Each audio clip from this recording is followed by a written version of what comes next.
at the Packers offense, Tank. They're only averaging 15.8 points per game over the last 5 games. Aaron Rodgers, that dude looks deflated, and they still have injuries on the offensive side. Honestly, I would feel comfortable laying up to a touchdown with the Cowboys here. How about you, Tank? Mm-hmm. Yeah. So we have Dallas coming off a bye, trying to keep pace with Philly, and we see how well Philly's playing. So Dallas should come in motivated. And I feel like every time Dallas goes up to Green Bay, they have to think that Dez caught it. Like that's in everyone's head.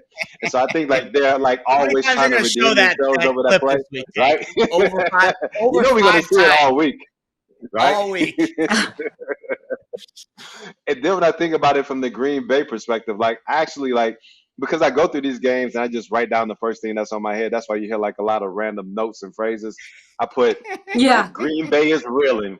I put Green Bay is reeling. A wounded dog should bite, but we'll see. Do you think they'll bite? You know what I'm saying? We've been waiting for these guys to bite for the past 5 games, and they haven't. I mean, they've tried to gnaw on some things. Like they tried to gnaw on the Buffalo Bills. They tried to gnaw on the Detroit Lions. But ultimately, when it's all said and done, man, that dog don't bite. And when you're going against one of the better teams in the league, definitely one of the best defenses in the league. And now that Dallas Cowboys offense, they have Dak back. They see what they have in Tony Pollard. They're going to probably line up some more explosive him. Zeke's going to play this week. You're also getting healthy at the wide receiver position. Like, man, I mean, so if there's one thing that I feel good about, it's definitely the under, because I feel like the Green Bay Packers defense, they're playing motivated ball the past couple of weeks. They slowed down a really good offense in Buffalo. And even though they lost to the Detroit Lions, I really don't put that on the defense. I mean, they had the Detroit Lions offense to a low total. So you feel good about the under here, under 43. But, man, -5 Dallas. I mean, they should be able to get that done. But do I want to put my money on that? I'm not sure. Green Bay, they may bite. They should bite. There's been down 5 games. This goes on to 6. They need to bite at some point. But will they? Will they? Jared, you can answer that question for me. Will they? That is the question of the week. Will they bite? Jared? I like the Packers here. Call me crazy. Okay. Wow. Okay. I mean, listen. All right, let's put it all. Let's zoom out for a second. I'm not saying the Packers are my favorite play of the week, but this line was Green Bay -4.5 over the summer. This line has flipped a full 10 points. It happens fast. It seems so easy. It's so easy. Green Bay, and I have no good numbers to back up Green Bay. I mean, here, I'll give you the numbers I have on Green Bay. Last week, they were 16th out of 24 teams in EPA per play on offense, despite facing a Detroit defense that is dead last in schedule-adjusted efficiency. Literally so bad. Literally the worst defense in the league. Rashawn Gary, out. Eric Stokes, starting corner, out. Aaron Jones, in a boot. Romeo Doubs, in a boot. Aaron Rodgers threw 3 picks, graded out negatively in CPOE and EPA per play. You know how hard it is for a quarterback to grade out negative EPA per play? The ball's in your hands every play. So it was a really, really bad performance. Arguably rock bottom. I think it's fair to say, as bad as Green Bay has looked, that performance was rock bottom. Not cracking the double-digit point total against the Detroit Lions in a building easy on the Lions.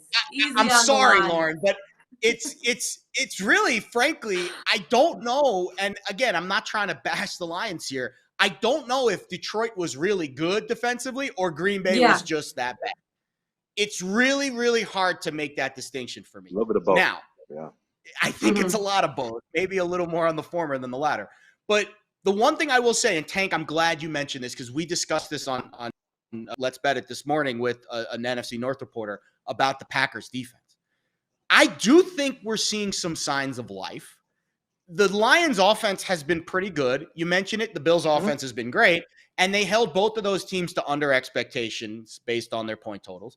And I think there's at least some anger and some frustration that is now being taken out on the field because Joe Barry's scheme has been talked about and ripped to shreds for the last 2 years, basically. Because I could argue that it's the defense that really cost the Packers last year in that game against the Niners, the special teams also being at the top of the list. But I feel like this is a Packers team that has nowhere to go but up. And if you're telling me the market has completely flipped on this game and we're getting 5 points at home at Lambeau, a place where Dallas historically has not played well. Cowboys off the bye. Maybe they're a little sluggish to start. I feel like everyone's going to be on Dallas in this game. And you know how I feel when everyone's on one side of the coin. I want to try to find a reason to back Green Bay. I can't find an analytical reason to back Green Bay. I can't. Other than rock bottom, backs against the wall. This is it. You lose this game and you get blown out, season's kind of over. You've lost 6 in a row. It's done. The season's already over. Hey, they lost 5 in a row, and Aaron Rodgers looks like trash. Yeah. Hey, Jared, I got 2 nuggets. I have 2 nuggets for you. The first one is this. People, you're saying that it's rock bottom. People were saying the same thing about crypto, right? And you see what's going on right now. That's my first little nugget. I've been telling people to sell their Bitcoin for months, so that ain't on me. That's my first nugget. And my second nugget is this. Let's rewind to the first time that we ever had a show together.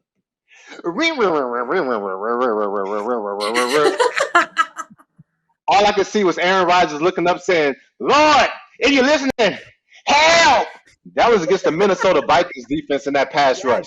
Now, who has the most dominant pass rush in the NFL?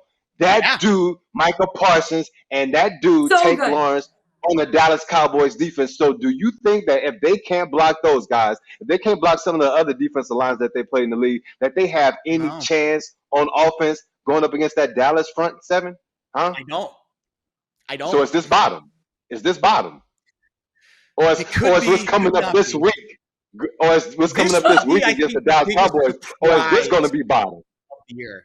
If they wake up against this defense, it would be one of the bigger surprises of the year. It would be. In a year full of them. Yeah. So that's the thing. It's so like, are you willing to put your money? Are you willing to put your money on this being the biggest surprise of the year? We asking the question that the people want to know. Just for you, I will put one shiny unit. I'm not going to make a big stink about it and beat my chest if it hits, but I will put a shiny unit on Green Bay money line just for you.